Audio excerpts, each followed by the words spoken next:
अस्सलाम वालेकुम दोस्तों, मैं इस वक्त ओमान में हूँ, ओमान के शहर सलाला में।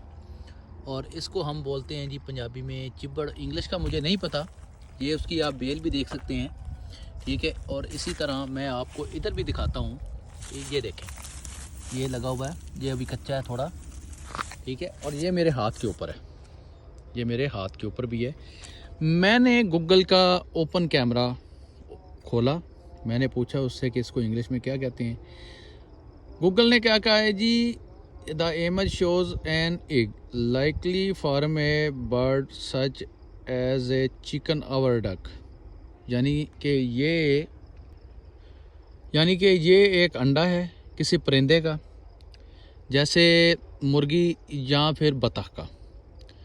यार ये कैसे हो सकता है। अब नीचे गूगल ने मुझे तस्वीर भी दी हैं, ये आप तस्वीर भी देख सकते हैं, ठीक है। ये देखें जी, ये गूगल ने मुझे तस्वीर दी हैं।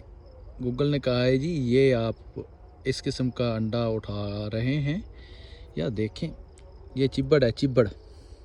आप लोगों को यकीन नहीं हो रहा होगा, मैं एक बार फिर से आपको दिखाता हूँ। ये देखें, ये यकीन हो गया आप लोगों को, ये एक चिब्बड़ है।